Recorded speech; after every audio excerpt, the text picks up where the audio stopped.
C'est en août 1940 que débute la construction du camp de Buren an der Aare. Les internés polonais construisent eux-mêmes les 120 baraques qui permettront d'accueillir près de 6000 internés militaires.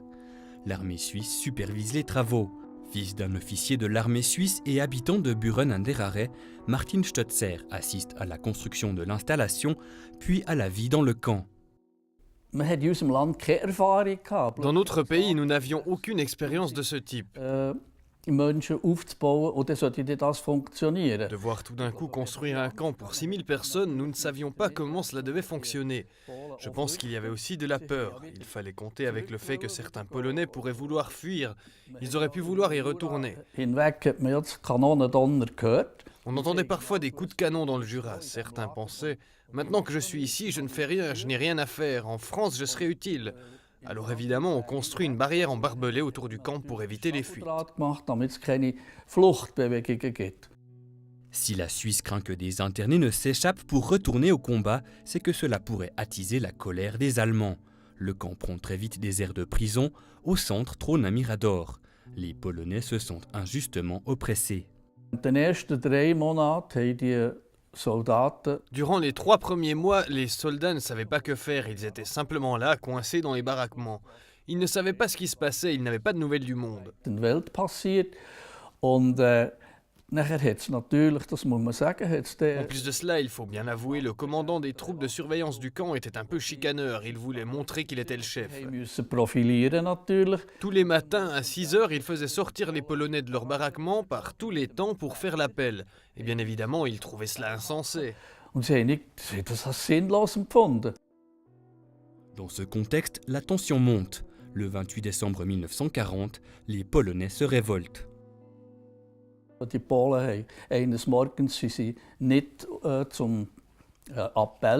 Un matin, les Polonais ne se sont pas montrés à l'appel, ils n'ont pas touché leur repas, c'est devenu tumultueux.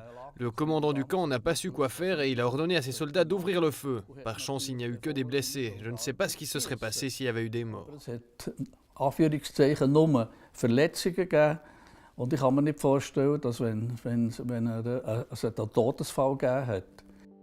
Suite à cet incident, les conditions d'internement s'améliorent. On a tiré des leçons de ce mauvais concept, de ce camp de prisonniers, entre guillemets.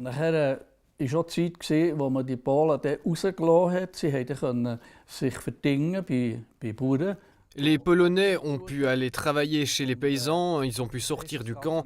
La situation a complètement changé, ils se sont intégrés à la population de Buren an der Aare. Ça a continué de façon beaucoup plus harmonieuse.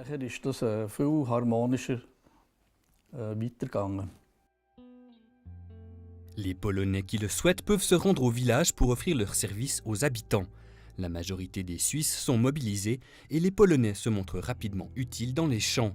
Des liens très forts entre la population et les internés se créent. Les Polonais avaient un caractère, une façon d'être que les habitants de Buren an der Aare ont très vite apprécié. Naturellement, il faut le dire, il y a très vite eu des romances entre les internés polonais et les épouses des paysans, c'est un peu délicat. Les Polonais étaient toujours courtois et galants, ils embrassaient toujours la main des dames, par galanterie, c'était du jamais vu.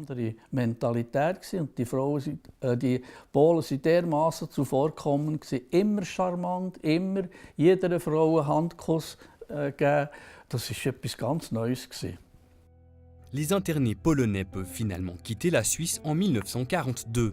Le camp servira ensuite à l'accueil d'internés et de réfugiés de tous horizons jusqu'en 1946.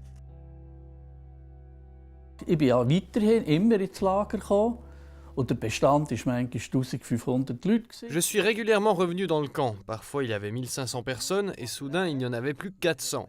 Puis il était presque vide.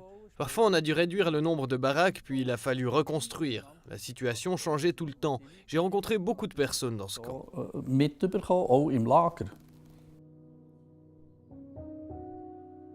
Du camp de Buren an der Aare, il ne reste aujourd'hui que la buanderie. L'un des rares bâtiments construits en pierre. Un bâtiment historique qui témoigne du rôle qu'a joué la Suisse durant la Seconde Guerre mondiale. Malheureusement non protégé, la blanchisserie du camp de Buren an der Aare est aujourd'hui menacée de disparition.